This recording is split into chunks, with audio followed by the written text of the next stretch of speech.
पवनसुत थोड़ी ही देर गए थे कि सिंहाका नामक राक्षसी का उस पर दृष्टि पड़ी।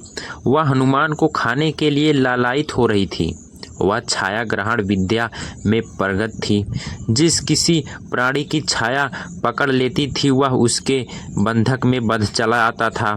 जब उसने हनुमान की छाया को पकड़ लिया तो हनुमान की गति अवरुद्ध हो गई। उन्होंने आश्चर्य से सिंहाका की ओर देखा।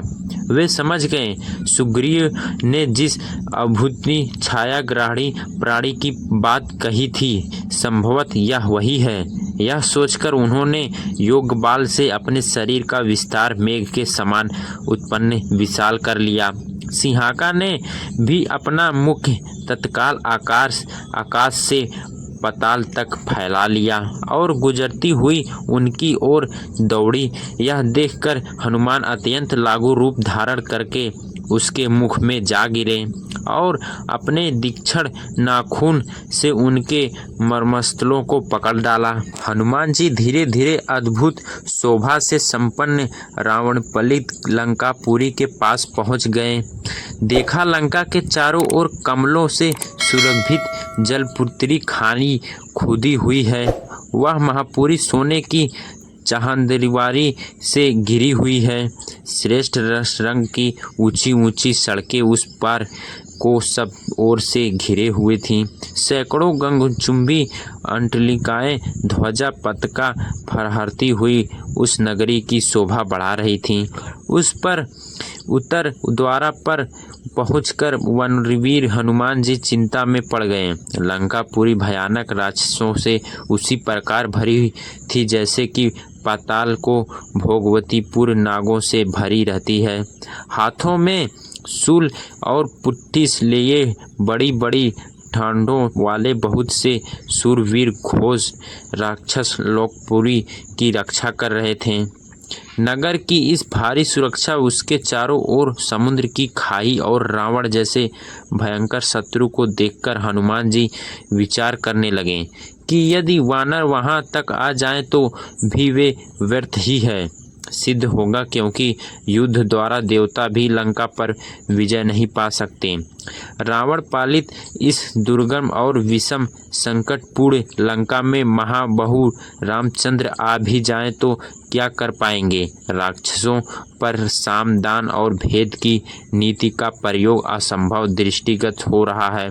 यहाँ तो केवल 4 वेगशाली वानरों अर्थात बालीपुत्र अगनंद नीलमेरी और बुद्धिमान राजा सुग्रीव की ही पहुँच हो सकती है। अच्छा, पहले यह तो पता लगाऊं कि विदेश कुमारी सीता जीवित भी है या नहीं। जानकारी सुयोषित को दर्शन करने के पश्चात ही मैं इस विषय में कोई विचार करूंगा।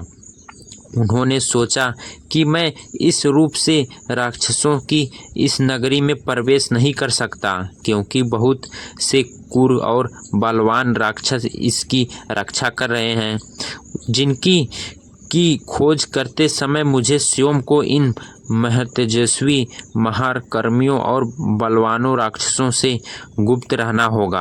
अतः मुझे रात्रि के समय ही नगर में प्रवेश करना चाहिए और सीता का अन्वेषण का यह सुनिश्चित कार्य करने के लिए ऐसे रूप का आश्रय लेना चाहिए जो आँख से देख ना सके।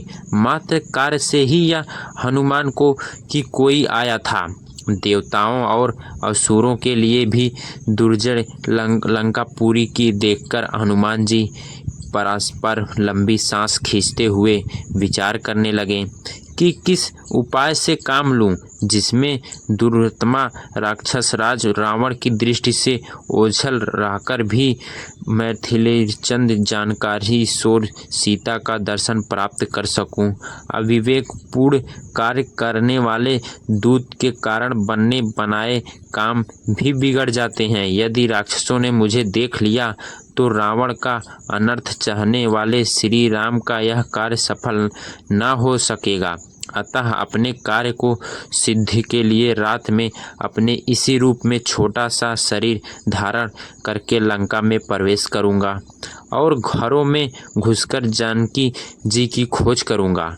ऐसा निश्चय करके वीर वानर हनुमान सूर्यास्त की प्रतीक्षा करने लगे।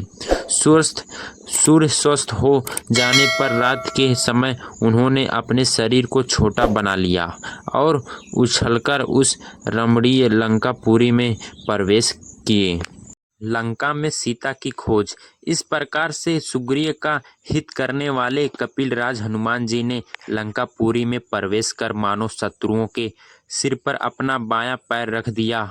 वे राजमार्ग का आश्रय ले उस रमणीय लंकापुरी की ओर चले। वहां पर स्वर्ण निर्मित विशाल भवनों में दीपक जगमगा रहे थे। कहीं नृत्य हो रहा था और कहीं सूरा भी कर मस्त हुए राक्षस अनर्गल प्रलाप कर रहे थे। हनुमान जी ने देखा कि बहुत से राक्षस मंत्रों का जाप करते हुए सौंदर्य में तत्पर थे। कोई टाटा बढ़ाता तो कोई मुड़ मुड़ाने। रावण के उसके गुप्तचर भी उन